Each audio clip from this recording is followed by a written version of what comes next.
ఎంతసేపు ఎమ్మెల్యేగానే ఉంటే ఏం మజా వస్తుంది? ఎప్పుడైనా మంత్రి పదవి కూడా వస్తే కావాల్సినంత ప్రజాసేవ చేసేసుకోవచ్చు అనుకుంటారు నేతలు.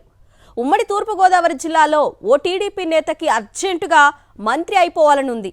పార్టీ అధినేత ముఖ్యమంత్రి మాత్రం ఈయన ఆకాంక్షను అర్థం చేసుకోవడం లేదు. ఎంతకాలం ఎదురు చూడాలి అనుకున్నారో ఏమో కానీ అధినేత దృష్టిలో పడ్డానికి విశ్వ ప్రయత్నాలు చేసేస్తున్నారు. అందులో భాగంగానే కొద్ది రోజుల క్రితం ఈ నేత చేసిన వ్యాఖ్యలు జిల్లా టీడీపీ ఎమ్మెల్యేల గుండెల్లో సైకిళ్లు పరిగెత్తిస్తున్నాయి. ఇంతకీ ఎవరి నేత, ఏమిటి చేసిన వ్యాఖ్య, ఎందుకు పచ్చగుండెల్లో అంత గుబులు అన్నది తెలుసుకోవాలంటే ఓసారి గోదావరి జిల్లా వెళ్లాల్సిందే. దీపం ఉండగానే ఇల్లు చక్కబెట్టుకోవాలి. ఎమ్మెల్యేగా ఉండగానే మంత్రి పదవికి గ్యాలం వేయాలి. రెండింటికి పొంతన లేకపోయినా జగ్గంపేట ఎమ్మెల్యే జ్యోతుల నెహ్రూ మాత్రం ఇలానే అనుకుంటున్నారు. 1994, 1999 ఎన్నికల్లో వరుసగా 2 సార్లు జగ్గంపేట నుంచి గెలిచి ఎమ్మెల్యే అయ్యారు జ్యోతుల నెహ్రూ. ఆ తర్వాత వరుసగా 2004, 2009 ఎన్నికల్లో పరాజయం పాలయ్యారు. 2014లో వైఎస్ఆర్ కాంగ్రెస్ తరపున గెలిచిన నెహ్రూ పార్టీ ఫిరాయించి టీడీపీలో చేరారు. అందుకుగాను నెహ్రూ తనయుడు నవీన్ కు జెడ్పీ చైర్మన్ పదవిని కానుకగా ఇచ్చారు చంద్రబాబు. 2019లో టీడీపీ తరపున పోటీ చేసి ఓడిపోయారు. తిరిగి 2024లో టీడీపీ తరపున గెలిచి ఎమ్మెల్యే అయ్యారు. గత ఎన్నికల్లో తన కుమారుడు నవీన్ ను లోక్సభ స్థానం నుంచి బరిలో దింపాలనుకున్నారు.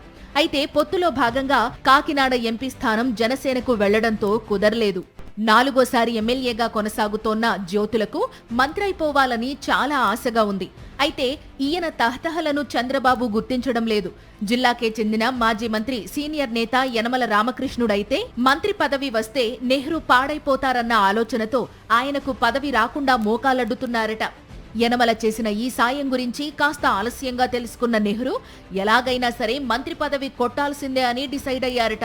ఆ పదవి రావాలంటే బాబు తన వైపు చూడాలి, బాబు దృష్టిలో పడాలంటే ఏదో ఒక సంచలనం సృష్టించాలనుకున్న నెహ్రూ ఈ మధ్యనే జగ్గంపేట నియోజకవర్గ పార్టీ నేతలు కార్యకర్తలతో సమావేశమైన జ్యోతుల నెహ్రూ సంచలన వ్యాఖ్య చేశారు.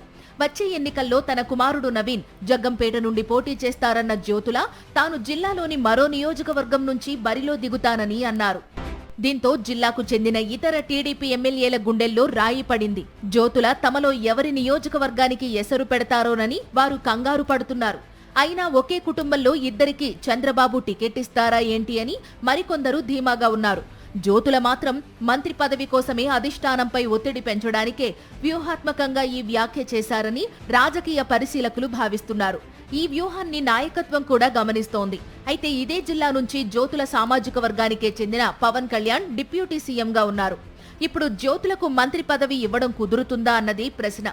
నెహ్రూ అయితే నేనేమన్నా మణులడిగానా, మాణిక్యాలడిగానా, ఓ మంత్రి పదవే కదా ఇచ్చేస్తే పోలా అని తన అనుచరగణం వద్ద గారాలు పోతున్నారట. మరి చంద్రబాబు ఏం చేస్తారో చూడాలిక.